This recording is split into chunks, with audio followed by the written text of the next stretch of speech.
Good afternoon, students. My name is Omar Valdez Rocha. I'm an instructor of French here at UTA. Thank you for letting me speak with you about a topic that I am very passionate about, which is French realism. I'm also a student like you. I am finishing my doctorate and I specialize in 19th century French literature. So French realism is something that I have been interested for a while, and something that I have learned in my studies is two terms that I think are very important. One, the idea of seeing, the visible, the vision, and the idea of the ugly, and how these are terms and themes that are very closely connected to French realism, things that we need to take into account in order to understand what's going on in the literature. So, because the visible is something that really informs the way realism functions in literary texts, my presentation will be using some paintings to kind of illustrate what I am trying to get at. And I believe Dr. Austin made a worksheet available to you, so hopefully this is not new and you have had some time to reflect. The other term that I am very interested in is the idea of the ugly, and how during this period is always connected to the idea of the ordinary. So if the Romantics look for the ideal, for beauty, for perfection, French realism puts the ordinary at the center of their texts. And so if beauty means the ideal, something that's perfect, the ordinary is often referred to as the ugly. So we'll get into it a little bit more, but I just want you to have those two terms in mind when you discuss your texts today, because as you can see from the themes of the text, um, if you think about félicité in Simple Heart, this is simplicity, domestic life. If you think about boule de suif, ball of fat, it is not about the actual war. It's not about history. It's what happens after. It's the story of this prostitute. So we are looking at different stories than the Romantics. Okay, so I provided Dr. Austin with a little worksheet, and I thought that it would be important for us to go back a little to Romanticism to let you know what's going on in French Romanticism before we get into realism. Because, as you know, usually one movement is a reaction to another. And the relationship between Romanticism and realism is complex, but we can see some sort of reaction to Romanticism in realism. So we call in France the 19th century, we call it the long 19th century. The reason why, it's because it begins before 1800s. It begins in 1789 with the revolution, and it ends with the First World War, the beginning of the First World War. So it actually spans 3 centuries, from 1789 to 1914. And we call the long 19th century also a cycle of broken promises. It's a century of revolution after revolution after revolution, which is trying to uphold the promises of the French Revolution of 1789, but it fails. So they try something else different, and it fails. So failure is something that is very present in 19th century French literature and in realism, realist texts. So if we had to put a date on the beginning of Romanticism in France, it would be 1830, with the Battle of Hernani, which is the battle between the conservatives and the Romantics. Hernani is a play by Victor Hugo that was very modern in many different ways. So this battle is the beginning of Romanticism for France. We are late to the party, so Romanticism has already happened in Germany and in England, and it's until the 1830s that France begins its Romantic period. Okay. So what I'm going to discuss here today with you is just what Romanticism is. Then we're going to jump to 1850 with Courbet and his painting The Burial at Ornans, which, according to him, is the burial of Romanticism. Okay. And we're going to jump to 1865 with Edouard Manet's painting Olympia. Okay. So I provided you with a text by Gérard de Nerval that is called El Desdichado, and I asked you some questions, mainly the usage of the I, the reference to the poetic voice or to the person. It's individualism at its core. It's talking about itself. The other question I asked you was about the topic of the poem, and as you can see, the vocab is all over. It's about feelings. Okay, it's about feeling bad. It's about being emotional, and usually it's on the negative side. It's not feeling happy. It's actually feeling pretty badly. Okay? So it's about being emotional, right? It's about talking about oneself. And the third question that I asked you was about the title, why the title was in Spanish and not in English. I really don't like the translation that this inherited. Okay, so for those of you that are Hispanophones, you should let the class know what you think about that translation. But just someone who has got no joy or no someone who has had a really bad luck. Okay, so what does this tell you about Romanticism? Well, it tells you that it's about feeling and it's about the expression of individuality. And it's also telling you that this sort of expression is not found in France. So it's usually found elsewhere, which is why you have the title in Spanish. In France, the good manners have taken any authenticity out of feeling or any text. So they don't trust French texts or they don't trust French people to express true passion. So they have to go elsewhere. They have to find terms in other languages. And if you see literature in French during the 19th century, a lot of it happens elsewhere. A lot of it happens in another time. They're looking for inspiration in other places because they don't have it in the present time, according to the French writers of the time. Right? So in order for us to kind of continue with this idea of what Romanticism is, I wanted to share with you a painting by Eugène Delacroix, which is La Liberté guidant le peuple, okay? And talking about this idea of the ideal moment, okay? Because if you see this picture, I think I asked you, do you think Eugène Delacroix is shy about color? What would you say? I would say no, okay? What about the composition? There is a sort of symmetry in this composition. Do you think this event is a historic event and it's depicting something that actually happened, which is the revolution of 1830 in Paris? However, I ask you, did this moment happen specifically? Well, no, because if you see the woman, it's supposed to represent liberty. Well, how do you represent liberty? You have to use some sort of metaphor, some sort of allegory, right? So this is the depiction of a prostitute, and the prostitute in French literature has as a theme, as a symbol, is very important.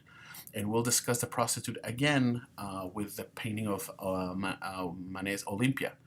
But Did this scene actually happen? No, it actually did not.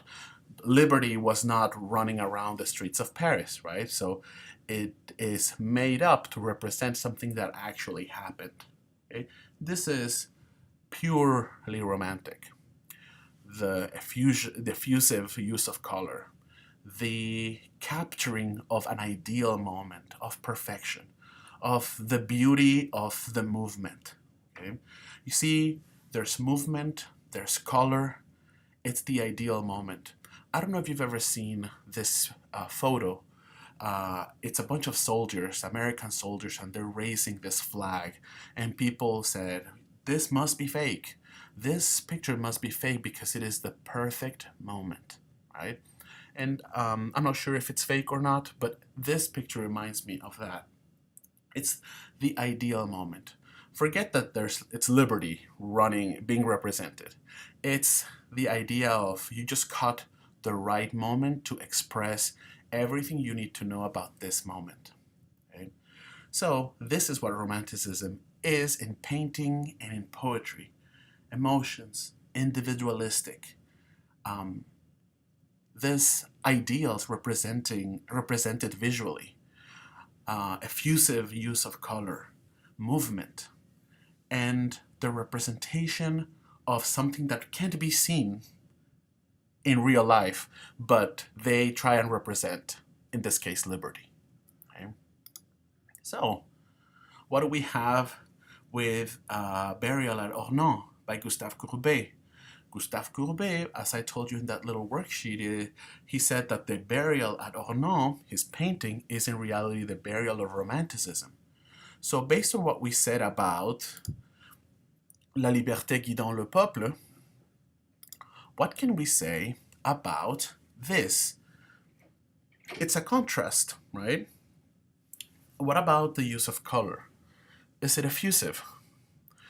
What about the composition? In Eugène Delacroix's painting, we know exactly who the subject, who the protagonist is, right? It's liberty. Can you tell me who the focal point on this painting is? It's difficult, right? How about the expressions of people's faces? How about the movement? Is this the perfect moment, or is it just any given moment? At this moment, then I would like to point out this contrast between romanticism and realism. For romanticism, we're discussing the ideal moment, a moment of beauty, a moment of perfection, a moment that explains it all. Well, with realism, what's reality like? It's just a bunch of moments that are ordinary. So even though this is an extraordinary event in the sense that it is a burial, after all, the title tells you it's not the burial, right?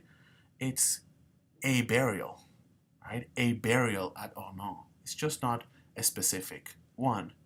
This burial actually happened, and I'm not sure, I don't remember exactly who they were burying, but Ornans is Gustave Courbet's actual hometown.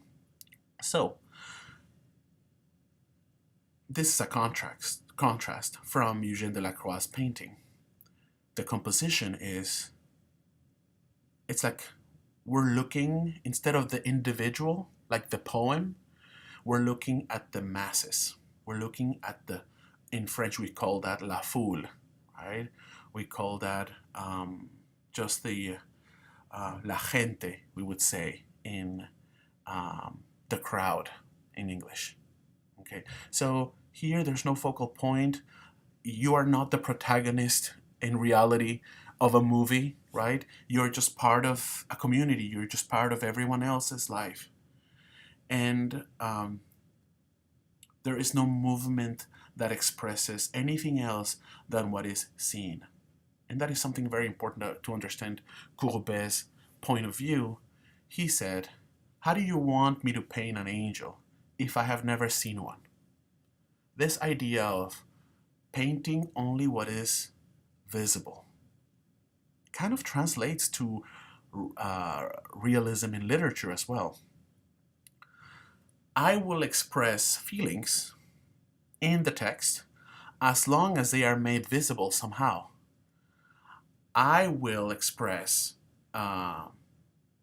whatever you want me to express in text, in the paintings, as long as I can see it. If I cannot see it, like Liberty with Eugène Delacroix, Courbet would never paint like an idea, like in a painting. Like this painting, this is a painting of death. We would expect an angel somewhere. We would expect the skies to be parted somewhere, right? There's nothing. All we have, some sort of a symbolism maybe, but we could talk about this Christ, but this Christ can be seen. It's actually there. So there we have this movement towards the ordinary, not the ideal moment, but the moment of every day. It's not about projecting emotions or projecting symbols, even though there are some symbols, like this Christ right here, right? It's about painting what is visible and to paint what can be seen. I hope that is a bit helpful. The size of the painting is also important because the rules of art at the time demand that the historic, the biblical, are represented in big, big portraits, or that they're allowed to be big because they're important. But what about a burial at Ornans, where there is no war, no one there is of major importance? This is Courbet's way of saying that the ordinary also deserves to be elevated to the place of an event like the French Revolution of 1830. So the reason why he painted this big a painting is to say this also is worthy of note. And I would suggest you go back and look at other Courbet's paintings because he's amazing. So, to talk about realism in contrast with romanticism.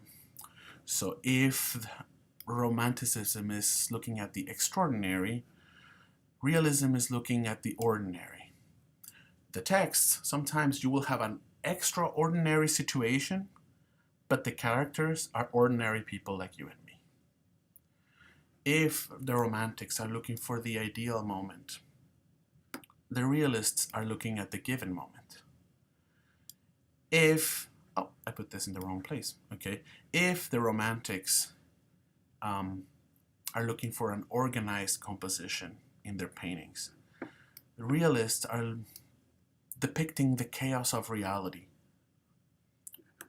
If the romantics are looking at the ideal, the realists are looking at the mundane, at the everyday, what I would call the ugly as well. So, the visual is very important for the realists, okay? For the romantics, characters learn everything they know through dialogue. Think of Balzac, for example. If you open a page of a Balzac novel, more often than not, you will see dialogue. Characters learn about themselves through dialogue. A character in a realist text will learn by seeing. That's a very big distinction. And the reader as well. The reader will learn through listening the conversations of the characters. The reader of a realist novel will learn by seeing what is being described to him, to her. So I also asked you about why we are so obsessed about, when we're little, about cars, little dolls, about the world in miniature. And Peter Brooks says that realism offers us kind of like the same kind of toy. It offers a kind of reduction, a modèle réduit of the world, compacted into a volume that we can provide for the duration of our reading, the sense of our parallel reality that can almost supplant our own. So realism is trying to create a model of the world that we can grasp and understand. The world is too big for us to understand. It's too scary. Realism is trying to catalog the world through vision. It's trying to put it all in a book. So it has a big task of trying to explain everything through vision and through text. So just like when you're little and dolls and cars try and explain to you the way of the world, right? Or at least that's what they are trying to do. Realism and the text of realism, they do that as well. I mean, they try to anyway. Okay? This is Dr. Pelletier regarding the visual. Okay, the visual in mid-19th century stops being an ornament, which was an ornament in the Romantic era, and it becomes exclusively the space in which characters are constructed and take on specificity.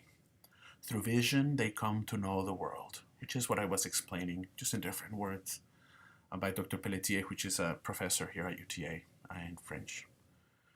Yeah, the characters learn by seeing, and seeing is no longer an ornament. It's the field through which they are able to grasp knowledge.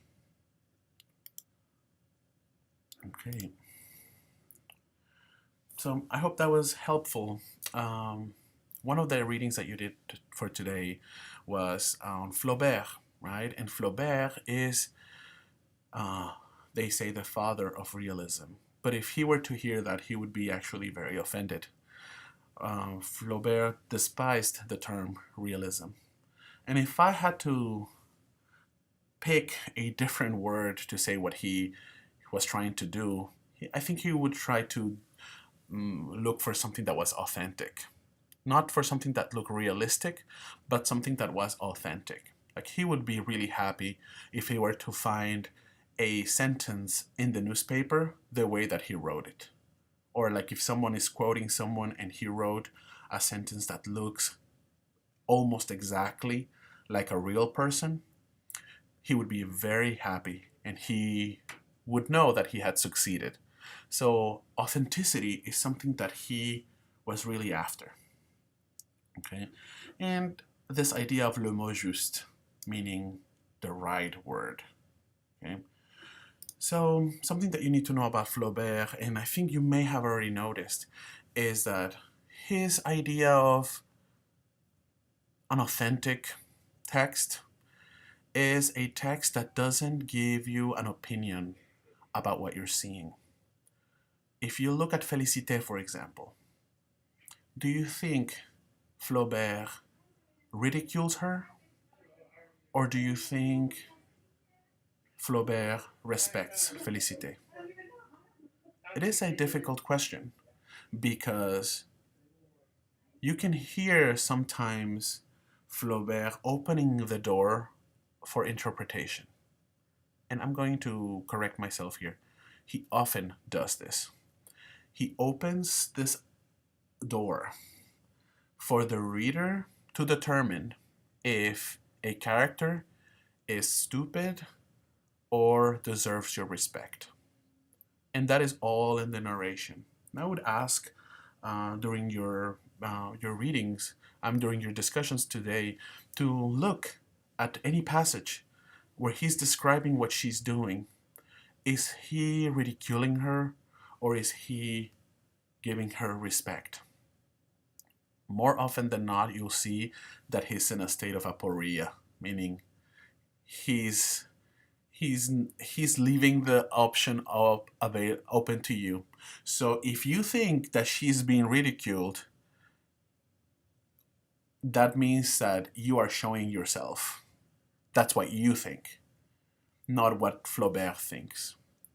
So his narration, the way that the narration is structured, is that you get to decide if Félicité is ridiculous or if she is a saint. Okay?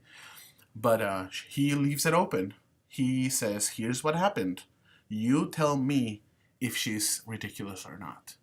And that is something that I love about Flaubert, that he gives the reader the freedom to explore and to kind of reveal yourself, right? As some sort of like a pessimistic or as an optimist. Like if you think Felicité's life is a horrible life, then you kind of be revealing yourself as a pessimist. If you think that her life was worth it because she influenced the life of the kids and her life had meaning, even though it was a very domestic life, then you're kind of revealing yourself as an optimist. But he doesn't tell you what to think about her. And that is something very important and to understand Flaubert. He never makes you do anything. Most times, okay? Sometimes he kind of does come through. But that is something that is masterful in Flaubert. So there's a theme with Flaubert about dreamers, okay? About people who dream themselves to be the protagonists and that the world revolves around them. People who dare to dream are often punished in Flaubert. People who are not comfortable in the ordinary life, in the life that they're living right now, are often punished. Think of Madame Bovary, for example. She is married to this man who is a mediocre man, a mediocre doctor, and she dreams of castles and royalty and balls and dancing, and she's not living the life that she has. So every time she dares to dream and dares to try and escape this world. Hi, Gigi. Hi, I'm recording a video. Okay. Every time she tries to escape this world, the ordinary world, she is punished by Flaubert. Dreamers are punished because they refuse to live in the world that they were born into. Okay? So in the case of Madame Bovary, every time she desires, every time she has a new lover, she will be punished even more severely, one after the other, until her until her death at the end. Okay, so what happens with Félicité? Félicité is an exception. Félicité is someone who is, well, you tell me, is she happy or not? Does he respect the way Félicité lives her life or not? Okay, so something to think about. Is Flaubert punishing Félicité, or is Félicité actually living the life she wants to live? Okay, well, that's something to think about. Okay, so if you, for those of you that have read Madame Bovary, I would strongly suggest to do a comparison between the two, because I believe that Félicité is some sort of antithesis to Madame Bovary in a way. Okay, they're both dreamers, but their approach to regular life. Félicité means felicidad, right? It means contentment. Are you content with where you're at, even though it's not the best world? Okay. So the last thing I wanted to discuss with you was at the end of the the Realists, we come to realize from the beginning with Flaubert, we come to realize that the realistic project cannot explain everything. And I hope that you have a minute or two today to see where in each text does the visual fail to explain something. Okay? As you see in the texts, the main protagonist or the main focus is a woman. Okay, so usually you will see a woman being the source of the unexplainable, of the mystery. So how do you... So the realist immediately see that their project of being able to explain everything through the visual is not, it will, is not enough. The visual, it's not enough to explain our world. So, but they do try. They do continue the project. And you have these moments where things cannot be unexplained. Can you think of any scenes in Un Cœur Simple, a simple heart, where that happens? Think about where that could happen in Un Cœur Simple. Think of the parrot, for example, right? The parrot, the pet of Félicité, it is imbued with meaning, right?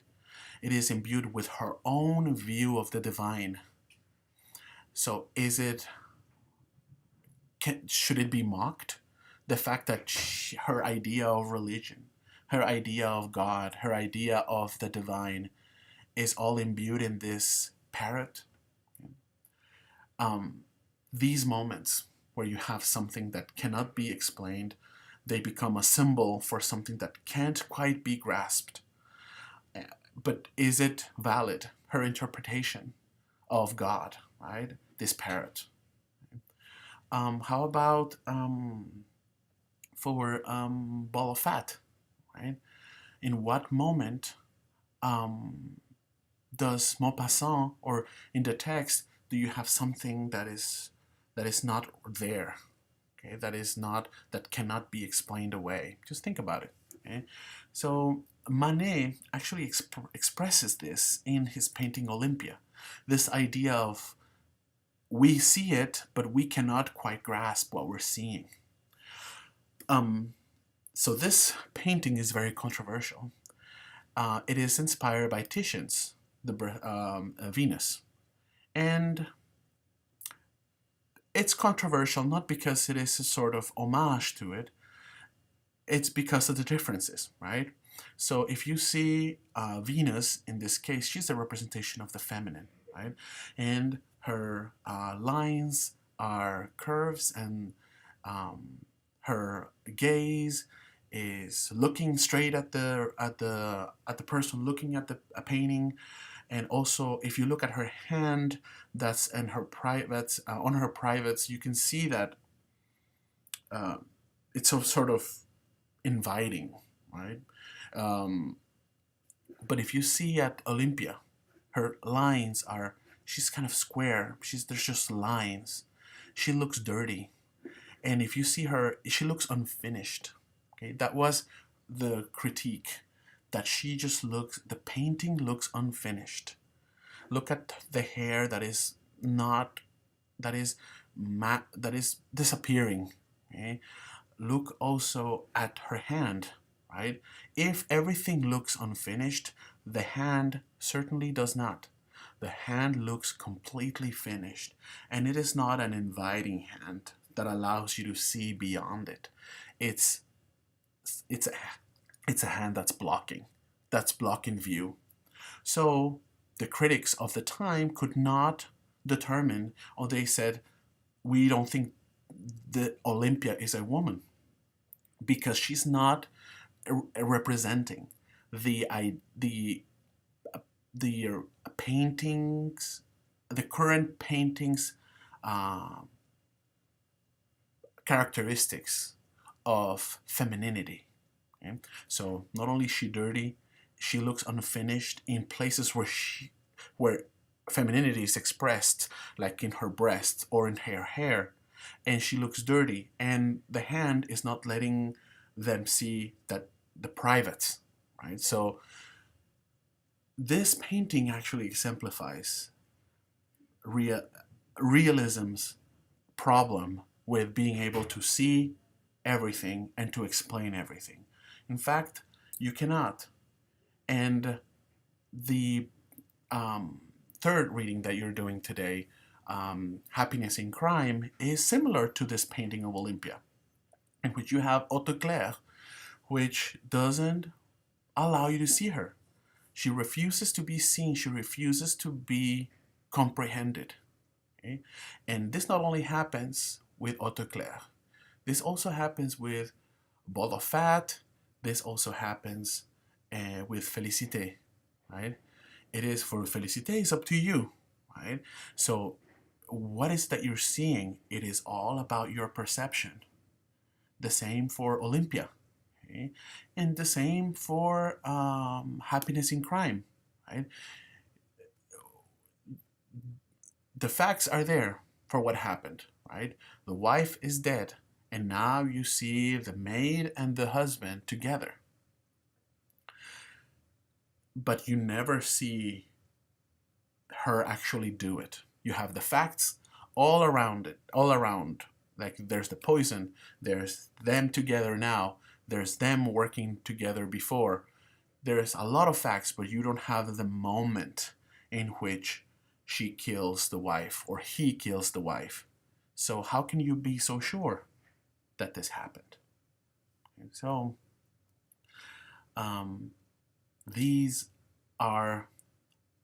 this is the one of the main issues with realism, but it is an issue that doesn't deter the realists from continuing the project, that regardless, they will continue to describe what is being seen.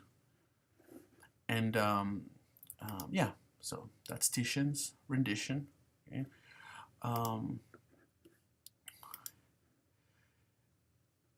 So the visual, just don't forget about the visual in the 19th century with realism. I picked this from Happiness in Crime. He saw that I had seen, but he also saw that I intended to pretend to see nothing. This is all in the realm of the visual. Not only, it's the field in which everything is understood, and it is also what you can see. You cannot talk about someone's intentions not unless you see them. So he saw that I had seen, but he also saw that I intended to pretend to see nothing. So that is quintessential realism. Okay? You know, at the end of French realism, the realism evolves into naturalism, which is an extreme version of realism, in which the novel becomes a sort of laboratory where you have cause and effect, where you have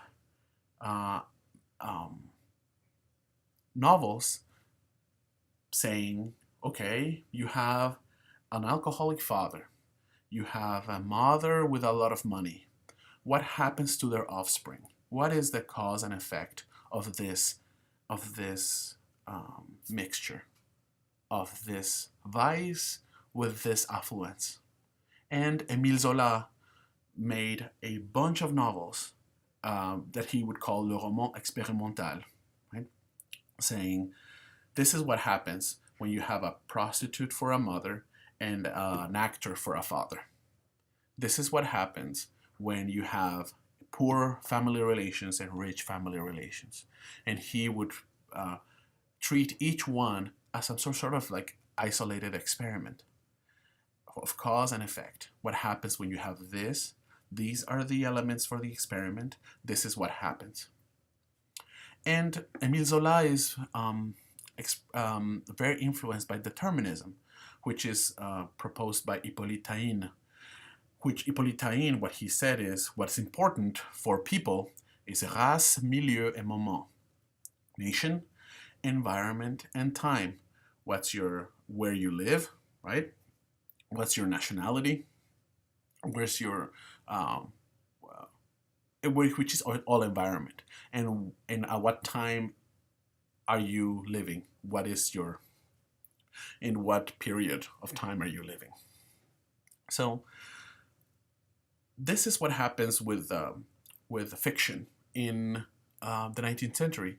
We go from romanticism, we go to realism, and an extreme version of realism, le roman expérimental, which is naturalism. I hope this was helpful to you. Lastly, I want to say about Ball of Fat that if you see it is a sort of experiment on its own, you have in this carriage royalty, you have la bourgeoisie, you have religion, and you have the prostitute. So the prostitute and the sort of revolutionary, which is cornudet. So what happens, it's an idea that that carriage is a sort of experiment of French society at a time right after the Prussian War in 1872. So what is the relationship between them during this time? Ball of Fat, this tale is giving you that, right? Because everybody is in there. All of the elements of French society are put in this petri dish, which is this carriage. Okay? So this idea in Ball of Fat is we have the law of man, which is the royalty, the royals, or the constitution, or what have you. You have the law of God, which is religion, and you have the prostitute being denied any respect by both of them, but she is, in fact, the nationalist. She is the patriotic one. So this is it's the result of the experiment. You know, people who are just the shortcomings of our laws, be it religious or be it constitutional, to measure someone's worth. Because for them, just a prostitute is worth nothing. But she is, in fact, the only one that has performed an act that is heroic. According to Maupassant, of course. Okay, now that is the end. I hope this was helpful. I have provided with some quotes, with some text portions that hopefully will help you in your reading and your discussion. But just think about the visual. Think about the ugly, the ordinary being put in at the forefront. And these moments where nothing is quite explained away by the visual. And you have this mystery. You have this moment of, what do we do with this that cannot be explained by seeing it? Well, it was a pleasure for me to talk to you, even for a moment. Thank you so much. And have a good reading. Bye-bye.